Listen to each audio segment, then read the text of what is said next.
शुरू अल्लाह के बाबरकत नाम से जो बड़ा मेहरबान निहायत रहम करने वाला है। आज के इस प्रोग्राम में आप तमाम बरदरान, बिलखुसूस हमारे जो मुअज़्ज़िज़ स्पीकर हैं हैदर अब्बास भाई, और जो प्रोफेसर्स और अपने अपने शोबे में जानी पहचानी शख्सियात यहाँ पे तशरीफ़ फरमा हैं, आप सबको खुश आमदीद कहता हूँ। साथ साथ प्रोग्राम का आगाज़ तिलावत कलाम पाक से करना चाहूँगा। मैं गुजारिश करूँगा बरदर अदील अब्बास भाई से कि आप आएँ और तिलावत कलाम इलाही का शरफ़ हासिल करें। औज़ु बिल्लाहि मिनश शैतानिर रजीम। बिस्मिल्लाहिर रहमानिर रहीम। इन्ना अतैनाकल कौसर फसल्लि लिरब्बिका वन्हर इन्न शानियका हुवल अब्तर। सदक़ल्लाहुल अलीयुल अज़ीम।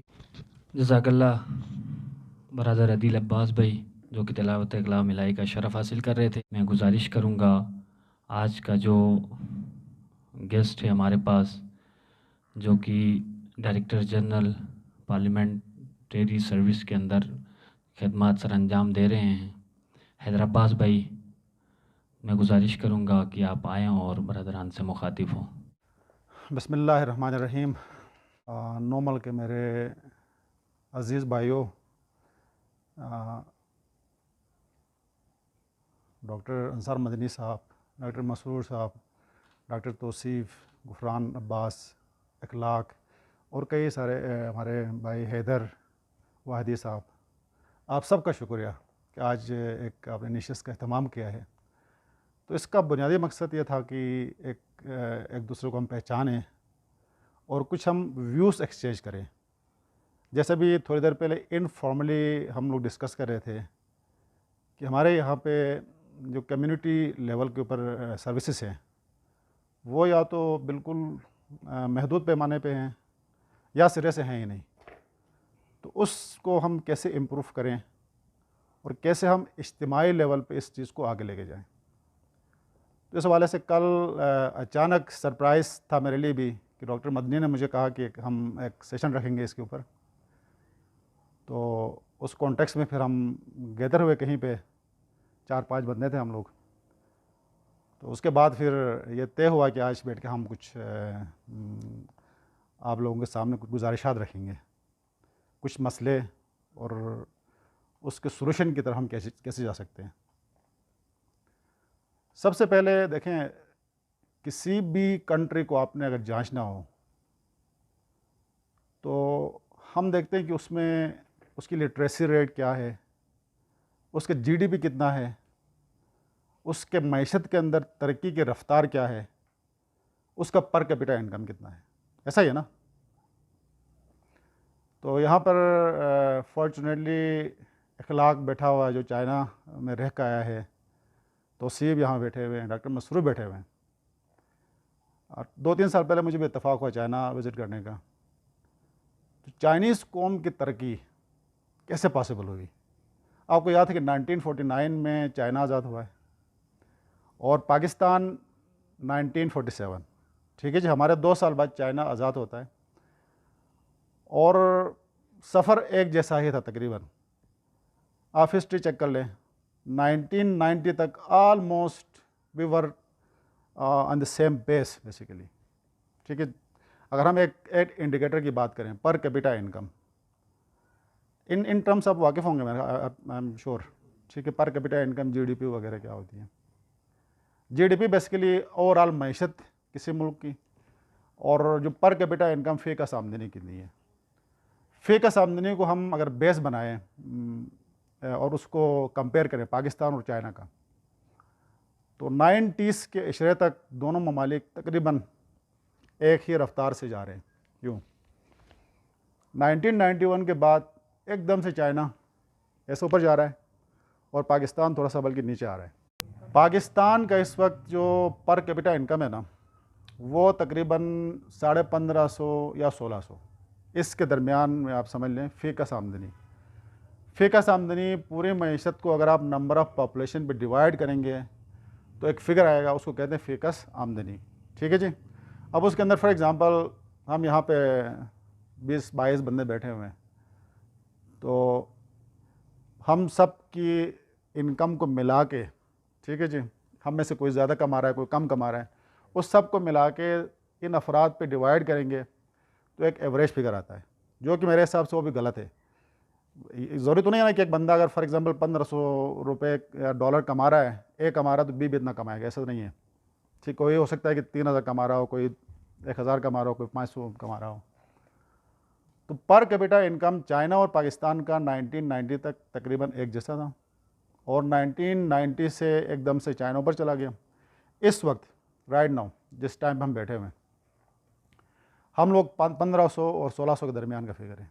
एक्सजरेट करने के बाद चाइना इस वक्त उनका जो एवरेज है वो 15,000 US डॉलर के बराबर है। यानी पर कैपिटा इनकम के हवाले से चाइना थोड़ा सा जो डेवलप्ड नेशन होती है ना, उसके एक पैरामीटर ये होता है कि 12,500 डॉलर से आगे जाए तो वो डेवलप्ड नेशन हो जाता है। तो जिसमें चाइना उस इंडिकेटर को मीट कर गया है। तो चाइना के बाद शहरों के अंदर आप देखेंगे तो उसकी 8,000 9,000 डॉलर होगी, बाद शहरों में फिर वो 20,000 22,000 25,000 है US डॉलर। तो उसको बट एवरेज करेंगे ना तो वो 1400-1500 डॉलर के बराबर आता है पर कैपिटा इनकम। तो इसकी वजह क्या, इतनी तरक्की की। मैं गया था नानचंग, एक सिटी है, सूबा उनका जियांग्शी प्रोविंस के अंदर। नानचंग एक मीडियोकर सिटी चाइना का, जिसकी 50 लाख आबादी है, ठीक है जी। उसके बारे में कह रहे थे कि ये सन 2000 से पहले जस्ट लाइक हमारा शिलमिश, ठीक है, एक बेआबान था, वीरान जगह थी।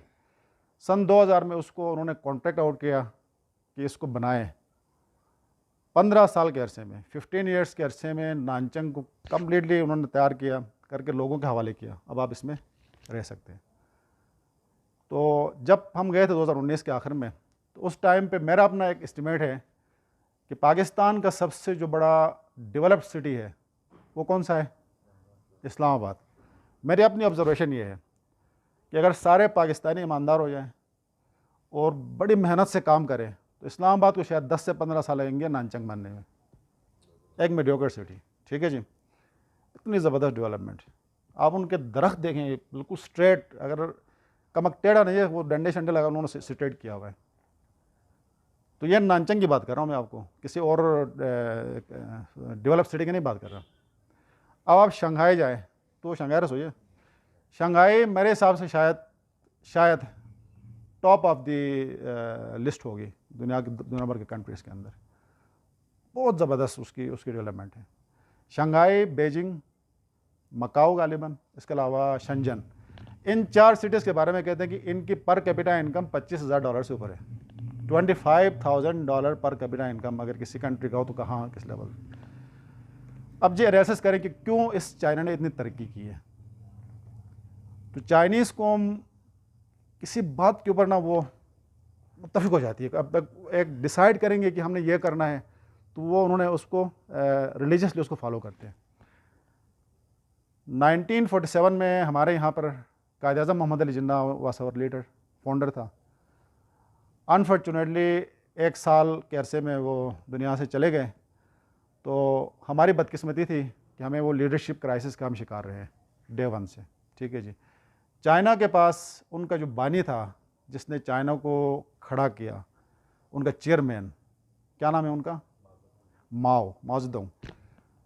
1949 से लेकर 1978 तक का जो अरसा है वो उसको रिलेट करते हैं माओ ज़ेडुंग के साथ, ठीक है जी। माओ ज़ेडुंग कहते हैं कि ये वो शख्सियत थी जिसने हमें खड़ा किया, स्टैंड अप। तो एक प्रोफेसर आए थे वहाँ पर, उसका नाम वेडोंग था। तो उसने पूछा कि मेरे नाम का मतलब क्या है। छोटवान ऐसे नाम मतलब वेडोंग चाइनीज़ में वेडोंग। तो बहरहाल हमें तो नहीं पता था ना, हमने कहा हमें क्या पता चाइनीज़ में क्या कहते हैं। अच्छा, तो उसने कहा कि इसका मतलब होता है, वे का मतलब होता है प्रोटेक्टर, डोंग का मतलब होता है, मजदोंग से निकला है वो, मजदोंग को का तहफ़्फ़ुज़ करने वाला। इतने ज़बरदस्त फॉलोअर थे उसके। लोग अपने नाम भी इस तरह रखते थे कि अपने लीडर के उन्होंने प्रोटेक्शन करनी है। ठीक है जी। तो वो उसके पीछे खड़े। 1978 तक उनके यहाँ आइसोलेशन वाली सिचुएशन थी, कोई मतलब प्राइवेट इंटरप्राइज नहीं थी, सारा गवर्नमेंट कंट्रोल इकानमी थी। उसके बाद नेक्स्ट शख्सियत जो आती है वो है उनकी डिंग जियाओपिंग, जिसको वहाँ के लोग फादर ऑफ रिफॉर्म्स कहते हैं, जिसने वहाँ पर इस्लाहात नाफिज किए। उसने इकानमी को ओपन किया, प्राइवेट ओनरशिप की तरफ लोग चले गए। 1978 से लेकर 2012 तक का अरसा दे एट्रीब्यूट टू डिंग जियाओपिंग। कहते इस बंदे ने हमें तरक्की की राह पे, स्लोगन यह था कि गेटिंग रिचर, अमीर बनना है, ठीक है जी।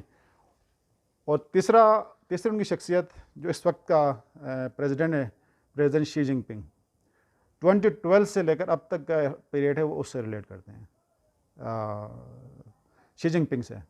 गेटिंग स्ट्रॉन्गर, तो क्या नारे थे? Stand up, getting richer, getting stronger.